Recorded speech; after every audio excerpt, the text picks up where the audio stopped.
السلام عليكم ورحمة الله وبركاته. ازيكم يا بنات؟ عاملين ايه؟ يا رب تكونوا بخير وبأحسن حال.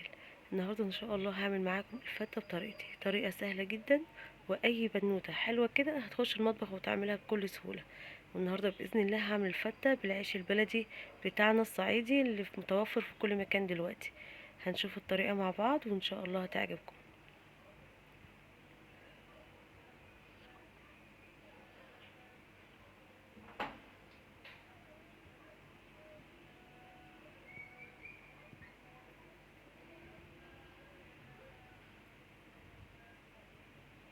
يلا بينا نشوف الطريقة. اول حاجة يا بنات هنجيب طاسة على النار او حلة، هحط فيها معلقة كويسة كده من السمنة، معلقة كبيرة او حسب رغبتك. ممكن سمنة على زيت ابيض حسب الرغبة بتاعتك. عندنا هنا توم مفروم. طبعا بقلب التوم مع السمنة كويس جدا لحد كده ما يدبل. التوم بتاعنا طبعا ما ياخدش لون، التوم بتاعنا يدبل بس كده يا بنات، نشم ريحته. وبعد كده ننزل بمعلقة كبيرة من الخل. دي كده معلقة كبيرة من الخل نزلت عليها على التوم وهو على النار. يبقى معلقة سمنة او سمنة على زيت ابيض. عندي هنا عصير طماطم بنزل بيه على التوم بتاعنا. التوابل بتاعتي عبارة عن ملح، فلفل اسود، بابريكا، سنة بسيطة جدا من الكزبرة. ممكن تستغنى عن الكزبرة، يبقى بابريكا، فلفل اسود، والملح والكزبرة. تمام، دي كده التوابل بتاعتنا. بديها تقليبة كده وبسيب الصلصة بتاعتنا تتسبك على النار.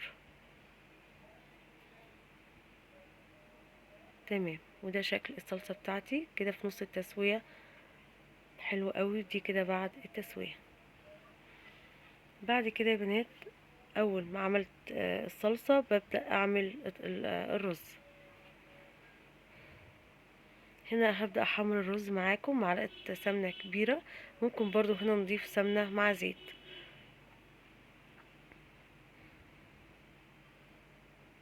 بس طالما احنا بنعمل فتة يبقى سمنة بلدي. تمام، بعد كده عندي الرز بتاعي غسلته، هنزل بيه على السمنة بعد ما بتسخن. طبعا رز الفتة بيبقى رز ابيض. رز الفتة بيبقى رز ابيض، ما بيبقاش رز واحدة واحدة، بيبقى رز ابيض. ببدأ طبعا احمر الرز بتاعي كويس جدا. هنا حسيت انه محتاج سمنة، حطيت له كمان معلقة صغيرة. ممكن هنا نحط زيت.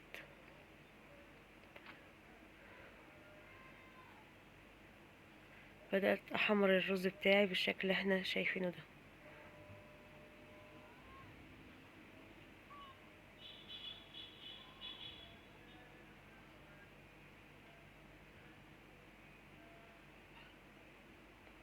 تمام.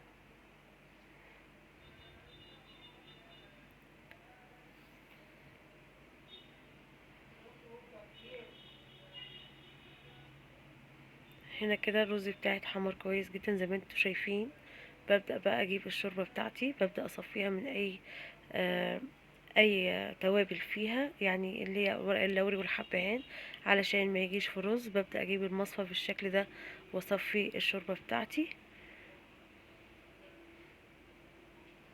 وبحط الشوربة المناسبة طبعا للرز، او كمية الرز اللي انتي عاملاها. بعد كده بحط الملح. الشوربة بتاعتي كانت لسه محطتلهاش الملح. هنا طبعا حطيت الملح المناسب، وبحط كمان فلفل اسود للرز بتاع الفتة. ده كده حسب رغبتك. انا للرز بتاع الفتة بحط نسبة كده بسيطة من الفلفل الاسود. تمام.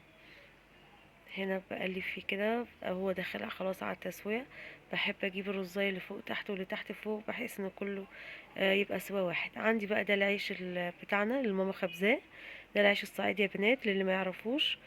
تمام، متوفر دلوقتي في كل مكان. طيب لو مش متوفر العيش ده، بنجيب العيش البلدي بنقصه، بنقصقصه كده وبنحطه عليه حبة زيت وبندخله الفرن ويطلع زي الفل. بعد ما حطيت العيش، بعد كده بنحط عليه الشوربة السخنة، وبعد كده بنحط الرز. وكده الفتة بتاعتي بتبقى جاهزة طبعا، ولسه الصلصة. بس كده خلاص الفتة بتاعتنا خلصت بكل سهولة.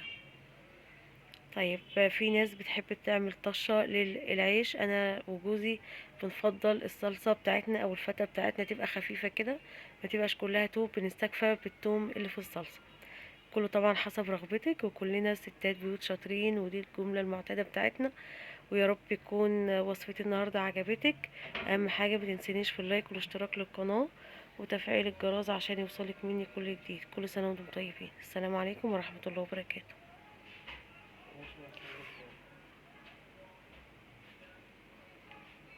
كل